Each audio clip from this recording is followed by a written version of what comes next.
கட்சி பிள்ளைகளுக்கு உள்ளன்போடு சொல்கிறோம், மிகப்பெரிய வருத்தம் இருக்கிறது. எங்கள் தாய்மார்களை, எங்கள் பெற்றோர்களை, எங்கள் பெரியோர்களை நாங்கள் பார்க்கிற போது சில நேரங்களில் வருத்தம் வருகிறது, சில நேரங்களில் கோபம் வருகிறது.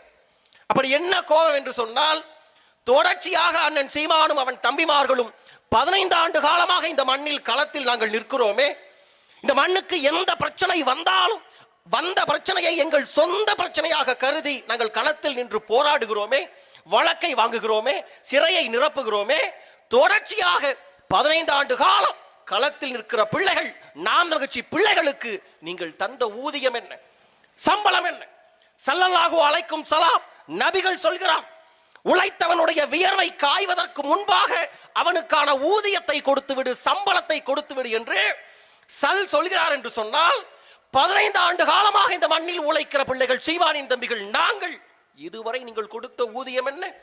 தொடர்ச்சியாக இந்த மண்ணில் எந்த பிரச்சனை வந்தாலும், எந்த போராட்டம் வந்தாலும் சீமான் என்ன செய்கிறார்? சீமான் பேசவில்லையா?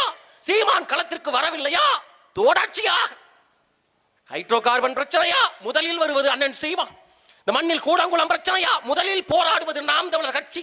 8 வழிச்சாலை திட்டமா, பரந்தூர் விமான நிலையமா, எந்த பிரச்சனை வந்தாலும் அந்த பிரச்சனைக்காக தொடர்ச்சியாக போராடுகிற பிள்ளைகள் சீமானின் தம்பிகள். ஆனால் ஓட்டு போடணுமா? ஓட்டு போடுற அன்னைக்கு மட்டும் உதயசூரியன் எங்க இருக்கு, ரெட்டலை எங்க இருக்கு, தாமரை எங்க இருக்கு, அப்ப கட்ட விளக்கமாறு எங்க இருக்கு, செருப்பு எங்க இருக்கு கேட்க தோணுதா இல்லையா? தோணுதா இல்லை? தொடர்ச்சியாக உங்களுக்கு போராடுவதற்கு சீமானும் அவன் தம்பிகளும் தேவை. வாக்களிப்பதற்கு மட்டும் நாங்க ஓஎஸ் மணியனுக்கு தான் ஒட்டுவோம், நாங்க வேதரத்னத்துக்கு தான் ஒட்டுவோம்னா கோபம் வருகிறதா இல்லை? கோபம். மாற்று கட்சி தோழர்கள் இவ்வளவு பேர் இருக்கீங்க, தயவு செய்து யாராவது ஒருவர் கை தூக்கி சொல்லுங்க. ஒருவர் எப்ப பேசுற புழு சட்டை, உங்க அண்ணன் சீமான் அண்ணன் இந்த வருஷம் இந்த போராட்டத்தில் உங்க அண்ணன் களத்துக்கு வரல, குரல் கொடுக்கல, பேசல, ஏதாவது ஒன்றே ஒன்று மருந்துக்கு உங்களால் சொல்ல முடியுமா? சொல்ல முடியுமா? அப்ப தொடர்ச்சியாக நாங்கள் உழைத்து வருகிறோம். இந்த கூட்டத்துக்கு முன்பாக 2 எங்கள் சொந்தங்களுக்கு நாங்கள் புகழ் வணக்கம் செலுத்தினோம். இன்று படமாக இருக்கிறார்கள். இதே கடந்த காலத்தில் எங்களை போலவே எங்களோடு கரம் கோர்த்து அண்ணன் சீமானின் கரத்தை பிடித்துக் கொண்டு ரத்தமும் சதையுமாக எலும்பும் நரம்புமாக எங்களை போல இந்த மண்ணில் களத்தில் நின்ற 2 பேர் எங்கள் கட்சிக்காரர்கள் தான், சொந்தங்கள் தான், இப்போது படமாக இருக்கிறார்கள்.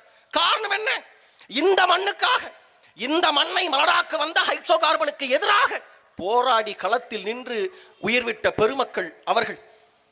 இன்னைக்கு அவங்க படமா இருக்காங்க, நாளைக்கு நாங்களும் கூட படமாக இருக்கலாம். நாங்களும் படமாக இருக்கலாம். நாங்கள் ஏற்றுக்கொண்ட கொள்கை, தத்துவம் கட்டாயம் அது படமாக இருக்காது, பாடமாக இருக்கும்.